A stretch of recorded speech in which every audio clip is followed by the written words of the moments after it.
Welcome to Economics Happy Hour. My name's Matt, My name is Jadrian. and we are thrilled to be with you. This is about as close of a deadline as we ever record and drop, as it's going to drop on a Friday. We're recording Thursday at 8 p.m. But we are finishing week 4 of our respective semesters. How are things going? It's been an interesting 4 weeks. I will say that it's largely been good, very busy. Yeah. The energy of students is always great. And it's always sort of fun to see how this year's batch of students is different than the previous year's batches. Yeah. They're very good. They're very engaged, very excited, sucking up a lot of my energy. So I'm tired, but I'm excited. It's been a good year so far. How about you in Susquehanna? That's good. I might need to open the beer before I talk about some of this, though. We can Um, crack open first if you want. I we mean, will. I already opened mine. I've got a So, one-to-one hitchhiker from one-to-one hazy India Pale Ale with, is it Mosaic mo- and yeah. Simcoe? These are words that I don't use in my normal life. It's by Hitchhiker. Um, no, there's a lot of things that have been going brilliantly. Love the class. The got game You're teaching theory. game theory, right? Yes. Yep, it's a Okay. riot. It's a lot of fun. Um, we had a trip where 37 students went to JP Morgan this week. That's good. You were in There's Scotland? I was in Scotland. I was in London. Yeah, it's been a great few weeks. There's been some bad campus controversy stuff going on. I won't bore people with it, but it's been pretty bad. It's Mhm. and pretty bad meaning really, really bad. Mhm. So I won't say much here. I might be saying something soon. If stuff hasn't said by, I'm others soon, I will be making statements on behalf of the business school Interesting. soon. So yeah, Interesting. you could find out pretty quick if you just go to social media and type in Susquehanna University, but it's really pretty bad, pretty sad. And the yeah, and I have words for things, but I've been in doing an accreditation. I did an accreditation pre-visit this week, so I wasn't on campus too much, and all my interactions were the game theory, the great visit to JP Morgan. Then I had to head out, so I haven't been around. The but mostly it's been a great 4 weeks. So you finding out that you look like you're seeing stuff on social media now. So I'm um, looking at Google News, and I think I found the yeah, what it is. So I'm excited to talk to you about it after the show. yeah, all the stuff. But But no, excitement, it's right? Excitement on campus, I, student-wise. Well, your students' excitement. my students. It's been fantastic. Yeah. It's been a great semester so How far. long has And it been since you've been in the classroom? 2 years, 2 years. 2 years. Yeah, yeah, basically I think about every other year. Hmm. Um, I'd like to teach more, but the day job is keeps me busy. So I don't know. I might try to teach every year. It's just too fun. I had an accreditation visit last year, Yeah. so I kind of felt like I couldn't in the fall. How big is the class? 18, big class. That's good size for you. Yeah. It's a good size. No, it's a good size. And it's just so much fun. And I'm figuring out how do you get AI integrated in with Hmm. this, and that's been fun. Students are wonderful. It's just a riot. It's so much fun to teach that class. So yeah, it's been good. Um, and we speaking of well, higher ed's the topic today, Well, let me right? tell you what I'm drinking Oh, first. sorry. Yeah, I didn't get to your drink. I just Oh, went into please. dove It's in all and right. started I know we consuming said we are going to alcohol. crack them open and then you just Yeah, the sorry. stress. I'm switching up. So we had a senior celebration today. So I try to go a little lighter for our conversation today. Ranch water, hard seltzer, watermelon flavored. So a Carbach Nice. brewery. It is out of Houston, one of my favorite breweries. It's a really good Houston brewery, Carbach. They got a really good line of seltzer. So we're going to go a little lighter today. Nice, nice. Well, before we start, cheers. Cheers, Matt. Thank you. Um, Yes, we are so talking about higher ed. I mean, I came from a senior celebration, but that means I got students graduating. But that's our cool. So conversation is not about graduation. It's about the ones who are coming in or yeah, so not coming in. quick pause. Senior celebration in September. I, Yes, I, so I need. we have three benefits of a big school. I know, Yeah. Matt. You can hear us talk individually about being at a large state school versus a small liberal Yep. arts school. So our college, we have three senior celebrations for them. We have one in the fall. Okay. This is the senior kickoff, so it's your senior year kickoff celebration. Very lightly attended. It always makes me incredibly sad how few people go. So we're in the College of Science. We've got about 70 majors in our program, but Okay. the college has chemistry, physics, biology, psychology, math, stats, all sorts of other stuff. There's only about 75 who go to the first event. Total. Okay. For econ majors, there were three of our Bummer. 25. Yeah. This happens every year for the first Yeah. one. It costs the students $10. They get Okay. 2 drink tickets, some food. We had this at an arcade, so they got Oh, unlimited fun. games. It's a very good deal for $10. Oh, yeah. Yeah. So we always have one then. The second one is in the spring. It is the last first day, and then we have a senior send-off that is in April. So we have three Okay. different senior celebration days. Very cool. And Very cool. they increase in size. So, this one has 75 total. The next one will have maybe 125. The final one usually has about 200, 250. Okay. But it costs No, the low, that low price all of sounds wonderful. $10 for students, and they get 2 drink tickets. And even like we were talking to the bartenders, and I asked him, I was like, what does this drink ticket get me? And he goes, any drink up to $10. And I go, that's a fantastic Yeah. deal because I have 2 of them. Yeah. Yeah. So did you figure out what was $9.75 and get that, or you're like, nah, just give me a beer? Just got to give me 2 beers. I didn't pay for it. Yeah. Yeah. I Yeah. don't pay the $10. Yeah. Yeah. That's fair. That's fair. So, well, as you alluded to, right? You had senior celebrations. We're talking a little bit more about students who haven't graduated and what's known as the demographic cliff in higher education, which those who are in higher ed who are listening will not need an explanation for this. For those who aren't in higher ed, demographic cliff. When you hear demographic cliff, how do you think about this, Jadrian? Okay, so before I say that, let me ask you a question from an administrative standpoint. How long have y'all been talking about the demographic cliff coming? So that's where my first statement is. I'm not an administrator. Yeah, I think probably 20. 5 years? I think it was slightly pre-COVID. So I Okay. would say about 2019, 2018, maybe. Sure. So So demographic cliff, as far as I know, and this will be very interesting to see if I hear it from you. At the same time, I do feel like I'm a little more tuned into administrative stuff, even though I'm not technically an administrator. Director of undergraduate studies, right? Yeah, right. I'm administrative in my department, but Yeah. not at a higher level. My understanding of it is that because of changing demographics from 20 years ago, we are essentially seeing fewer high school graduates, not a lower Yes. percentage of high school graduates, but as the size of families get smaller, there are fewer graduating seniors, which means that there are fewer students eligible to go to college, well, maybe not eligible, but interested in going to college right after. And so you're seeing fewer students in that first straight from graduation in high school, straight to universities. And that is a major problem for universities because they rely on a steady stream of incoming students in order to fund a lot of stuff. So we do a really good job of trying to get them from first year to second year. But obviously, the more students we have in first year, that helps fund a lot of stuff.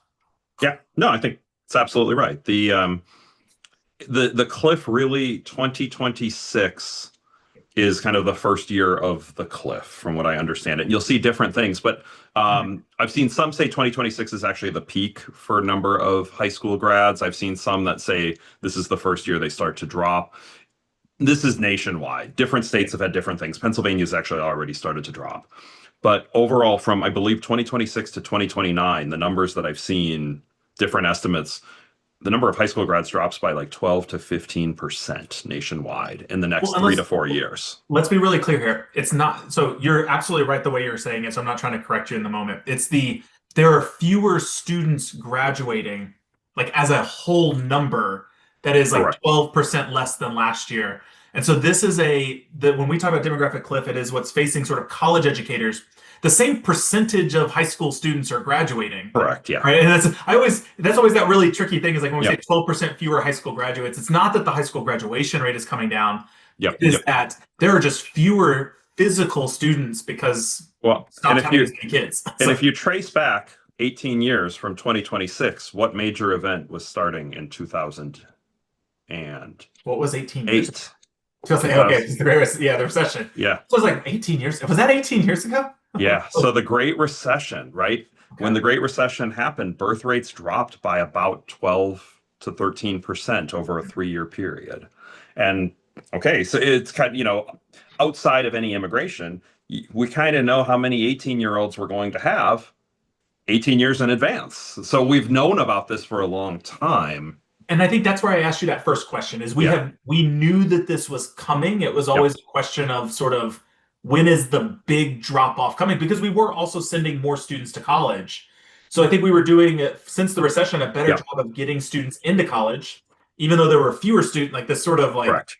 two things happening at once. So yeah, so and the numbers kept going up in terms of the number of grads for quite a while. Mhm. And for a while, not only was it the population kept growing, but the percentage going to college kept growing. Now, the percentage going to college seems to have slowed or even slightly reversed over the past few years. Um, so this a 12% drop in students over the next few years is brutal. I mean, I think people could hear 12%. Okay, yeah, whatever, it's 12%. This isn't 50% or something. This is a massive impact on colleges. Outside of a rare few, colleges are nonprofits. Colleges aren't trying to make a profit. They have to be run like a business in order to survive, but really colleges are trying to essentially make no money, more or less, and just sustain operations, maybe make a little bit to go into cash reserves. 12% fewer, the population dropping by 12%, so 12% fewer college graduates is going to have a massive impact on the sector. Well, and this is what I think a lot of people don't realize. And I think anybody who's not in this space is probably, sitting there going, okay, well, cool. Penn State has 12% fewer, Virginia Tech has 12% fewer, Susquehanna has 12% fewer, and that is not how it No. goes. Because I can let you know, and this is where Matt and I think being at two different universities, we're Mm-hmm. experiencing this very similarly. At Virginia Tech, we do not talk about the enrollment cliff Yep. because we do not Yeah. have an enrollment problem. No, the enrollment cliff won't happen for Virginia Tech. No, yeah, it won't happen. It Right? won't happen, right? So even if there are fewer students, what that means is we are taking the best students from other universities. And so what you're seeing, I was going to look this up while we were talking. I've heard this from other places where over the past few years, it's small. A lot of smaller colleges have closed. Actually, I just listen. We'll see if we trust the Google AI overview. The number Sure. of colleges and university closures have been high and increasing, with sources reporting that 861 institutions have closed since 2004, and nearly 100 closed in 2023, 2024 alone. This is not 12% of everybody is suffering. It is the Yeah. Penn States, the Virginia Techs, the University of Texas, they're fine. It is Yep. the universities that have 1,000 students that Yeah. are losing their students. Yeah. So the schools recently that have very different enrollment issues than I don't. This is very, very rough generalization, but let's say there's 4 tiers. The big RO1s, the state flagships, the Virginia Tech, University of Virginia's, the Penn States, the Pitts, the Temples in our state, in Pennsylvania, the Ohio States, the universities of Minnesota and Florida and Alabama, and the big RO1s are doing great. The Yeah. top 40 to 50 liberal arts schools on those US News rankings, roughly are doing just great. They may they have enough demand, it just doesn't matter. They're able to charge a high price. If they have a rough year, they just go into the wait list a little bit, and they're still getting some very qualified kids coming in. And then I think there's a couple more tiers. There's some schools, I think Susquehanna is ranked about 100 in the liberal arts ranking, that are kind of, they're doing fine. We're not killing it, but we're not in any danger. And I think there's a lot of private liberal arts that are kind of in that ballpark. Then there are a lot of private liberal arts that are really suffering. And I guess then the other category would be the state schools that aren't the flagships, aren't really thriving either right now. So I don't necessarily want to name names, but like a lot of the regional colleges that you would see that are state schools. Well, and especially when there's another state school that's really close by, right? Sort of this idea, and I just saw this in the news. And to be fair, this is not necessarily an enrollment cliff issue, but you see a lot of mergers of campuses, and I think the Pennsylvania system did this, right? They created Penn West. And Bloom Elon used to be is merging with Queen's University, right? Like I think you're seeing yeah. like, Yeah, I consolidation, just saw that today, the right? Elon and Queens. I don't know if that happened this week, I think. Yeah, and to be fair, it might not even be related to the University Cliff, but Penn State closing It, branch campuses, right? Like well, there's the Cliff, reasons that those branches are not like yeah. fiscally like they don't have students for them. Honestly, the cliff hasn't really even happened yet. Yes. So it's, I mean, but it is, I think, enrollment challenges that there's. I say the cliff hasn't happened nationwide. Mhm. Within some states, and Pennsylvania's one, there have been already population declines. And so you're right, the big flagships will keep their numbers. The top 50 liberal arts will keep their numbers. What that might be 120 colleges and universities in the country, maybe 150 that are going to be just fine. Yeah. And then everybody else, though, it's going to be more than 10 to 12%. What I think a lot of college administrators are missing is it's not just a 12% quantity reduction, because everybody who studies economics, what's one of the things we drill in your head if you have a demand reduction? What changes? The quantity drops, but, and I'm hoping all of my former students would remember, of course, the price drops too. Yeah. And for a school, so we have a list price, and that won't change, but the amount of aid changes so that incoming students, the price that incoming students pay is very much set by the market at many schools. And you better believe other competitors, if they don't quite make their class, they're going to be throwing money at students. What did I just see? Wake Forest, I think, just announced that any family making less than I want to say it was 200,000. I get. Yeah. And I feel like when I saw the number, I was surprised at how high the number was. But they announced that basically any North Carolina family making less than I'm going to look it up as I'm talking. Any North Carolina family making less than $200,000 per year, tuition free, starting in 2026. Right, Wake Forest That's a different throwing money at people. but like, so this is what I was going to add on to this. Yeah. This is the other problem with the enrollment cliff that I think is being an administrator, you probably see this much clearer than a lot of other people where I think a lot of people are saying, okay, yeah, it's coming, it's going to happen or whatever. But one of the things I think a lot of people forget is that the big R1 flagship universities, we're not just sitting still. We're flushed with cash, right? We are buying properties, we are building dorms, we are getting bigger. Like there's an enrollment cliff coming, and our university is not saying, how do we downsize to be an appropriate size? Yeah. Our university is going, how do we grow this university by 20% over the next 5 years to support major college football? And we're sitting here going, how do we build more dorms? How do we? Sure. So we're literally, and I think this is true. This is happening at Penn State. This is happening at a lot of major universities. Yeah. Sorry, I shouldn't say major in the sense that the big universities. No. They are saying there is fewer students coming. We're about to build bigger. And so you're about to hit, and I feel so bad for my friends at regional state universities sitting here going, there are fewer students going to college. And oh yeah, Virginia Tech is about to accept more students. We were already stealing some of their students. We're about to steal more. Yeah. And that makes me really nervous for sort of the future where we are living in a society where, yeah, I don't like to get like prophetic in this sense, but like I would hate to be in a place where there are not regional state universities that are providing good quality education close to home. Yeah. I would hate to see it where it really is that there's only a handful of universities you can go in each state. Yeah. I would hate. I wouldn't like that as well. I think we're a long way off. That feels like the trajectory. I think we're going to have fewer. I mean, I think that's a key question. Where are we going with this? Closures, that's just gonna, right? You're gonna create the ones that are gonna close, likely.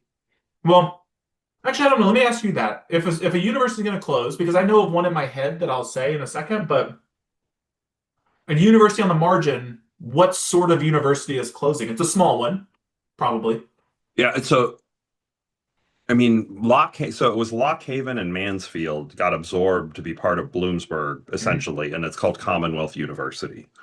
And those got absorbed. Those schools, if those were private schools, they failed. Like they've already failed. And and there are good professors there. There are good students there. If you look at their graduation rates, you could argue they should have failed, because I don't know that they've served their students well if you look at how bad their graduation rates were. And that's about the worst thing you could do is get a student in, they incur debt, and then they don't graduate, especially a first generation student. To me, that's appalling.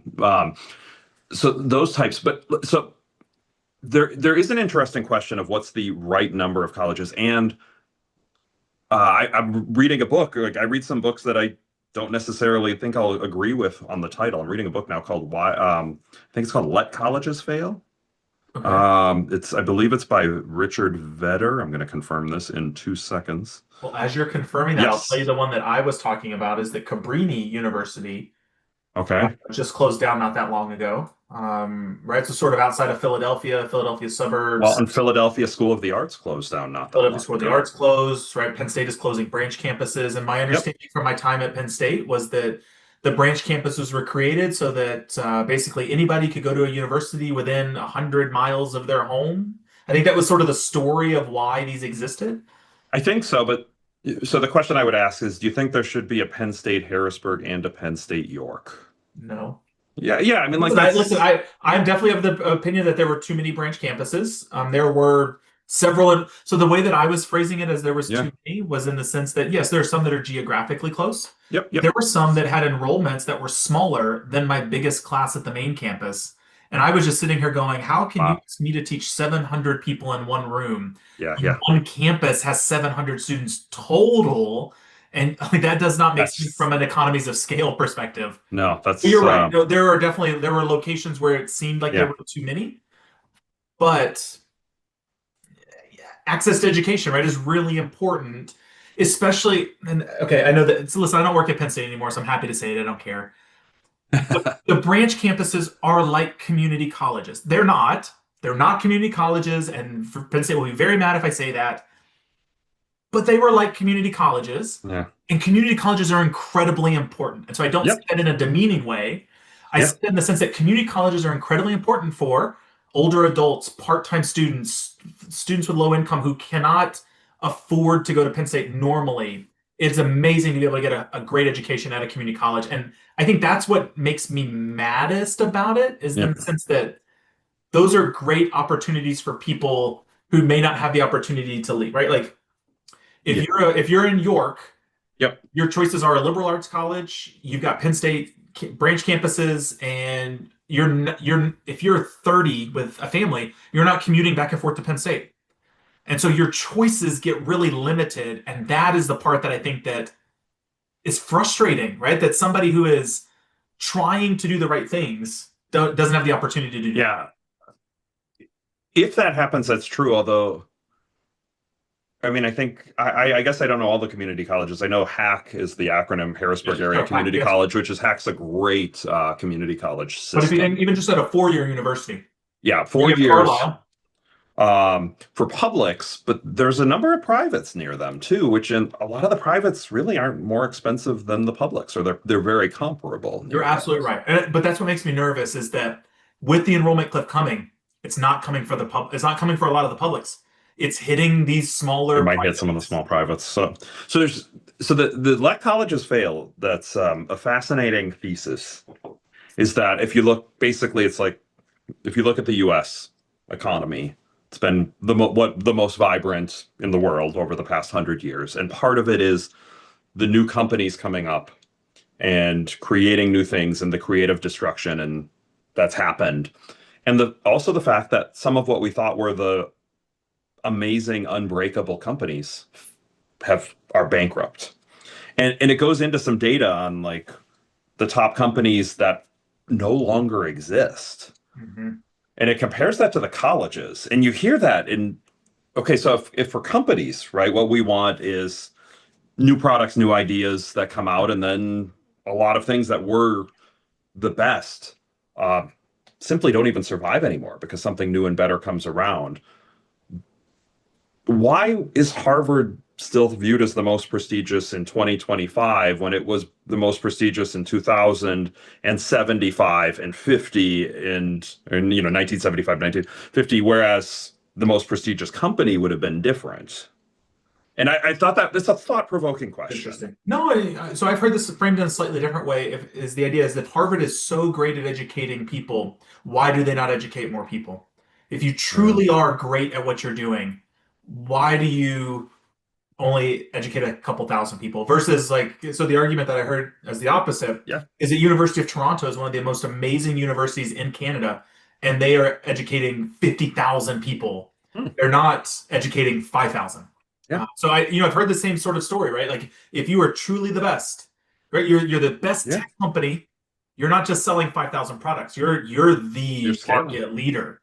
Why is it that our best universities are not doing that? Yeah, I mean, I think we kind of know why. They view there's a prestige thing and they Yes. want to do research, but if they really viewed themselves as the best university, I mean, I don't know, saying they're morally bankrupt by not having more, that might be a little bit harsh, but they should, if they truly feel that a Harvard graduate, a Harvard education, a Harvard grad is going to make the world better. Those are two different things. Yeah. Is it the Harvard education or is it the Harvard certificate that is the reason you're successful?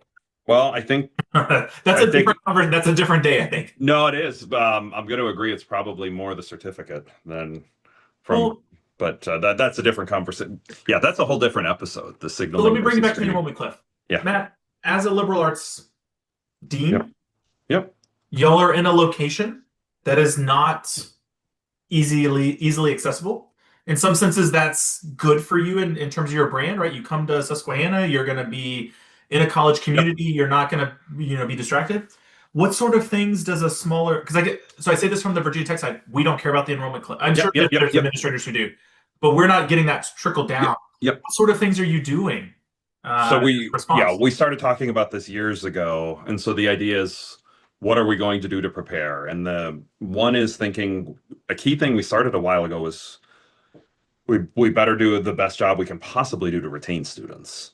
And so we've put a lot of effort on retention and graduation rates, because that is, okay, maybe we don't bring in as many, but when we bring them in, we really need to retain them. The nice part is there's a moral component to that too. Mm-hmm. We view our mission, if we bring somebody in, we hope they can graduate. Yes. And so I've always been of the opinion, and there are some students, no matter, this will sound, crass, but no matter how bad we try to screw them up, they're going to thrive. Mm-hmm. And there's some students that no matter what we do, they will fail. And that sounds harsh, but sadly, there are some kids who come to college, I say kids still, but some students who come to college, and for whatever reason, they're not ready to succeed at college. And we could do everything. Those groups, okay, we still want to help the ones who are going to thrive, but yes.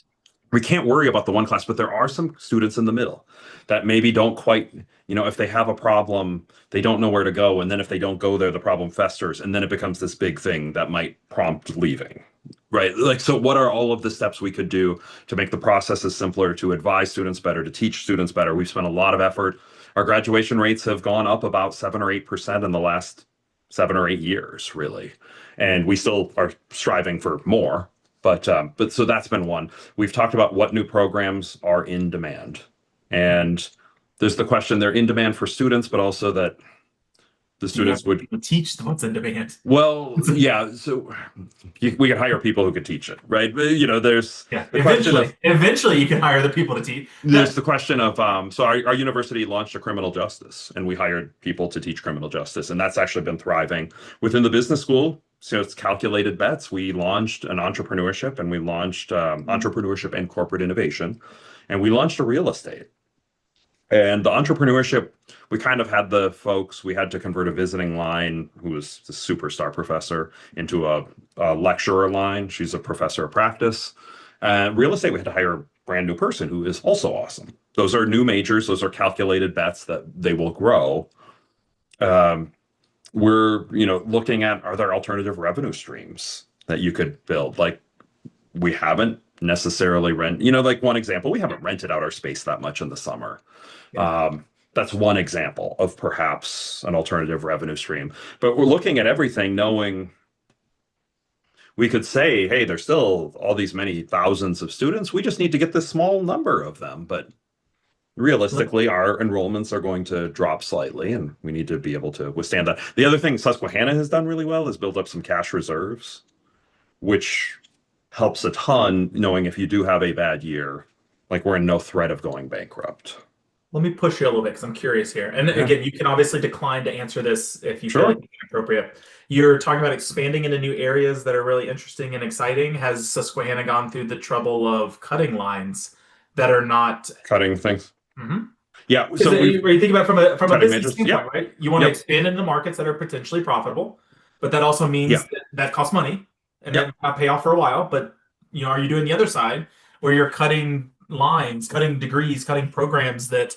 Well, I have a follow-up question to this too, because Yeah. I'm curious what your answer is. We do look at the majors on that. So there are some majors that might have low numbers, and I guess this would be the appropriate time to say that my opinions here do not necessarily represent that of Susquehanna University. Thank you. There I'm are sure they some, appreciate that. yeah, there are some programs that have very low numbers, and you'd look, Mhm. how could you have this major?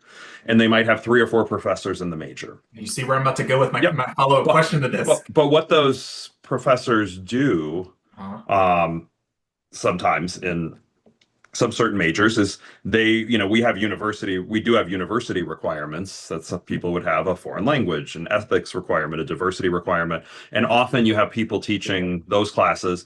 And as a business school professor, our business school dean, business school faculty, the salaries are higher. There are market forces, and so I don't. That's not a surprise to anybody in academia.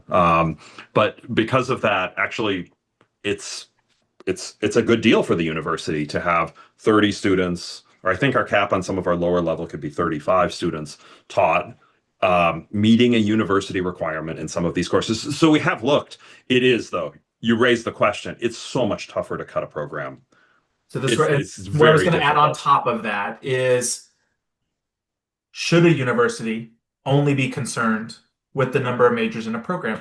For example, people who are teaching Spanish. Yep. We know it's incredibly valuable. That Yep. that is something that you can add on, that there is value in that learning opportunity, but that they're not going to have majors that Hmm. a finance department would have or accounting department would have. And should a department be purely judged on the number of majors that they're having versus service in the name of a liberal arts education? Yeah, yeah. No, I think it's a comprehensive picture. No, it shouldn't be just majors. Oh, and that's We what's really tough about it, right? Is that Yeah, but there's true value in a lot of these programs that yep. just don't have the numbers. Well, and I don't know what our all the numbers are in our foreign languages, but our students, we've every student takes 2 semesters of a foreign language. So the key the key problem would emerge is if you have a lot of professors consistently teaching very few students or not able to teach their anything. I mean, and the anything is rare, but if are they not able to teach things that hit university requirements to they'll look at what is it as student credit hours, how many student credit hours are taught. If you have a department and the faculty are all very, very low, that's where you would start to get a little bit worried. Yeah, We've been pretty lucky when there's been shifts. We've been able to mainly deal with that through attrition. sure. You want to avoid layoffs at all costs on the faculty side. Not at all costs, but I mean, you'd like to avoid That's not it. very free market of you right there. That is Well, no, but I that mean, was it is a free very. market thing. There's a morale thing. There's a PR thing too. Listen, I agree. Yeah, I, it is free market. I'm pulling you into the. That was a very socialist response there for a second. Yeah, no, We don't want to cut back. Like, no. look, I'm leading you into something, right? Obviously, I'm leading you into a certain position here, but I am curious if you see a future of liberal arts education that return. Okay, this is again another broad generalization. Big universities like Virginia Tech, we have a general education that we consider that's our liberal arts Sure, education. sure. Yeah, yeah. But I wonder if liberal arts colleges will go back to a maybe a more well-rounded one, that your curriculum does look significantly different than ours, in the sense that I'm going to pick on your Spanish comment there, is that rather than requiring students to take 2 language arts as part of a general education, do you require students to take a language and business class as well, where you're taking 2 Spanishes and you're now also required to take a Spanish business or a French business? So, can you see a Yeah. world where you're getting like the colleges at a liberal arts colleges are becoming more integrated rather That's than separate colleges. Yeah, that's really insightful, and I've actually had conversations with the Spanish department about that exact class. So it's because they think, well, this would be great for us. We think, well, this would be fantastic for our students as well. We haven't actually launched it yet, Mhm. but the point about integrating, one of the parts, anybody who's heard me talk to prospective students, if you ask me to sell the school, the first thing I sell is that we're a top business school, but in a liberal arts environment. Yeah. And No, that's the first thing I sell is the student who's happy here. They want the world-class business education, but in an environment where you're going to have class sizes of 15 to 25. You're not anonymous. You're also going to just get all of the great. You're going to get a great classes in ethics and history and science and foreign language and all of that. But we have actually moved where we have a professor who's half in English publishing and editing and half in marketing. yeah. No, And this those is where I'm kinds going of with this. integrations to me are huge and powerful. And I think you have the power to do that a large university like Virginia Tech does not have the power to do. do you Right, think so? we have a Spanish business minor, but Okay. because there are so many students at Virginia Tech, Yeah. that minor can exist on its own, plucking just a few students from each college. There's no reason for us to integrate with the Spanish department to create a Spanish economics course. Like we don't need it. They don't need it either because they have enough students. And so I'm really curious if the sort of the future of a small liberal arts college is you're sort of forcing these colleges to work together more. So like your arts Yeah. college is offering a business in the arts class where you're learning how does accounting and marketing work in museums and Yeah. auditoriums. Yeah. You're getting a business education, but you're learning about the arts at the same time, and that's taught by a Yeah. faculty member in sort of both sides. Like I think y'all have the power to create some courses that we can. I mean, we have an economics and music course for this semester, but it's an elective. It's 20 students, and it's just if you want to take it, you can. Yeah. But it's just econ majors. There's no reason for somebody from another department to take it because they don't need to take that They course. don't need to take it. And so I So feel like y'all have this opportunity to create these sort of really cool crossover courses yeah. that students from both sides are learning. So your art students are getting a little business background, your business students are getting a little arts background, and that this sounds weird to say, but in a sense, you don't have that many electives for them to pick from. So it's not that you're forcing them, but it's you're pushing them more towards a liberal arts Yeah. education Yeah. versus ours. They can just take 5 econ electives that are all programming classes and never get to learn about, for us, economics of the Middle East, economics of China, economics of Right. crime. We just have this. This sounds like a gluttonous problem. We have too many electives, so our students can never. They don't get a good experience. Like they don't get a good, Yeah. well-rounded experience in econ because they could just go take 5 macro classes if they want. Yeah. No, it's interesting. I think some colleges will evolve this way. Yeah. And this is this book, the book that I'm listening to on Audible that I mentioned. If more colleges were to fail because there are just so many, it does open up degrees of freedom, right? Those students will go somewhere else. Yeah. And it opens up degrees of freedom. I do want to follow up on your question though. So you think there's not the need for your faculty to kind of work together, and that's why, or do you think there's like bureaucratic tape where they don't, like, oh, it's just not worth the hassle to work together? Or I think, I mean, we're so big that we have so many, so we have a lot of students, but we still have small classes. And so, but our curriculum hasn't changed, right? Our curriculum is, take a course set, take 5 electives. We have close to 400 majors. We're only putting 20 students in each class. We offer 20 different Yeah. electives for them to pick from. And so our problem is more in the sense that a student who wants to do macro or finance as their sort of specialty, they can five macro finance sort of courses. And that makes me a little sad in the sense that, they're not going to take environmental econ. They're not going to get to hear Sure. the other stuff that's going on in econ because they're so specialized. Specialization is good, but part of college is learning about how other things are happening. I think we're so big that we don't need to work together. Yeah. To be fair, the Spanish department is probably sitting there going, "No, we need more students." But they offer. So their problem is not they don't have enough majors. So that's true. I feel very confident saying the Spanish department does not have enough majors, but they have way more minors in Spanish than other minors. because all these other programs are, engineers are saying, let me pick up a Spanish minor, that'll be helpful. Business Yeah, major saying, let me pick up a Spanish minor, that'll sure, be sure. helpful. They don't have the space to do a major in it, but they're getting credit hours in the Yeah, minor. yeah, they can pick up a minor, and those super valuable, and And that's so I think awesome. a lot of the program, I don't want to call Spanish a dying program, but in some senses, No, the languages are dying, sadly. But it's like they're dying in the majors part, but not necessarily in the credit hour part. They're thriving in this sort of service environment. And universities are going to have to figure out is it worth maintaining a department that is a pure service department? English, yes. Right? The answer is actually no. Let me go math. Right? I'm at a tech school. I'm at an engineering school. The math department does not have a lot of math majors, okay. but we have an engineering program. Yeah, yeah, We have a lot of sections of calculus. sure. Uh, is that a sustainable future of a university that is departments are purely servicing other departments, or do we get to a point where we say, you know what, engineering, you need to offer math class. We're going to cut the math department way down. You go offer engineering Yeah. math instead. No, I would. I mean, I mean, different I don't schools. want to do that, right? I No, don't want that.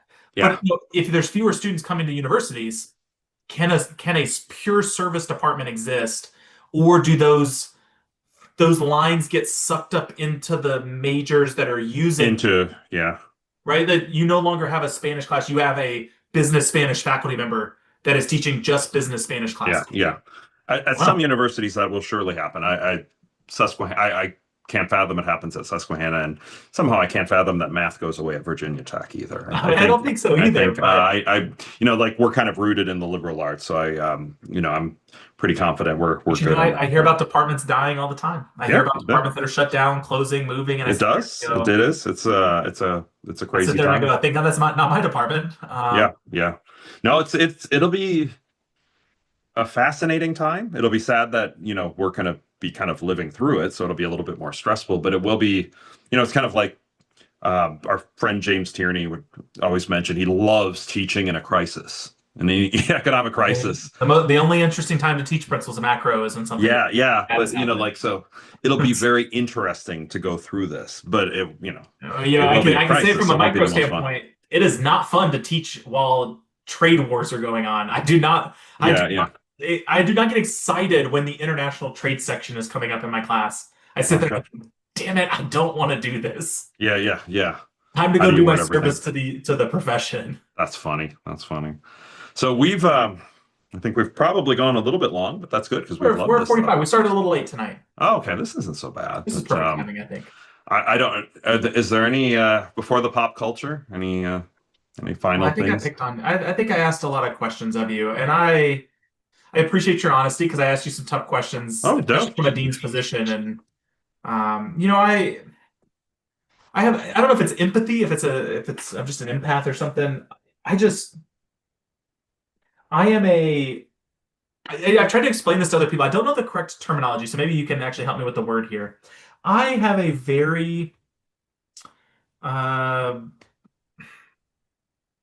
high opinion of the value of a college degree. Like I don't know the right term here. Yeah, I truly believe that a college education is one of the most not just the education, like the experience. It's just a life-changing, transformative event that I mean it yeah, absolutely changed my life. And I know that it has the power to do that. And so I think that every time I hear about the enrollment cliff, is I just sit there and I think about like on the margin, how many students are not so in the sense that like yes there's fewer students but also on the margin if universities are closing that's somebody who might not go to school and might not have that life-changing yeah. experience. And so I always get that's the part of You the you clip that makes me you sad. could be, although I think we'd be better off if we had 10% fewer schools, and then I because of don't there's disagree with 10% that. fewer schools, or maybe even it's 20, but then because those students are going to other universities, each of those other universities is then stronger. So I think on net, it might actually be better. Like if You know some of what? these weaker schools close because I the agree. existing ones are Yes. I agree with your stronger. logic in that. So I think that's an intensive margin story, right? I'm going on the extensive margin. That student who They're going to college at their local university only because it's their local university. And that one closes. And that one closes. And they are not going to go to the next one that is 10 Yeah, miles yeah. further away because of daycare costs, job requirement, Yep, right? yep. Listen, I'll share a story in the same batch that will give. I mean, plenty of people have heard my frustrations of my previous employer. I no, and I can share this with because Colin is a good friend of mine. He's at North Dakota now. He's Yeah, great retired. guy. Great guy. Him and I, for a couple years, sat and did honors applications reviews. So when students were applying to the honors program, they had to write essays, and they needed faculty to read those essays and grade those essays. And we sat in on these meetings, and they were sort of guiding us of like what to look for, what things to point out. And Colin and they were going on like, oh, if a student has done a study abroad, if they've done a mission trip, like these are great things. And I remember Colin raising his hand and saying, well, what about a student who has to work to support his family? How should we treat employment? And they said, oh, well, you really shouldn't put any weight on employment. That's, anybody can get a job. Not everybody can go do these other extracurricular activities. And Colin and I both sort of just turned to each other and going, that speaks volumes of Yeah. that you don't realize that yes, you're right. Just about, I mean, to be fair, the teen unemployment rate is very high. So no, not every teenager can get a job. But the idea of like working because you want to versus working because you have to is very different. And those are the sort of students that I sit there and I think about, and I think about how many opportunities do they not have because of reviewers creating honors programs. But then in this enrollment cliff stuff, that's the part that makes me nervous. Oh yeah. Is those and I'm sure there'll be a couple of some of those cases. Yeah, I mean, and those will be sad. I mean, there's no way around that. That's the hardest part. But at the same time, I do not necessarily believe that universities should exist. I think that my struggle is this sort of consolidation idea. It's almost like we'll use some econ in here. It's almost like a hoteling problem, is that you're sort of getting clustering and they're not spreading their services out to a larger population. You think about businesses, right? If we go back to your business example from the very beginning, if you're a really successful business, you can pick up your business and move it to another city if you need to. But Susquehanna University cannot pick up its campus and move to another city to serve the population. That's where it feels strange that a university could close because it's not working very successfully. But there is a population there that supports an education. It could be even a growing population, but maybe it's poor management at the university that closes it down. It's unlikely that a new university is going to open in that city.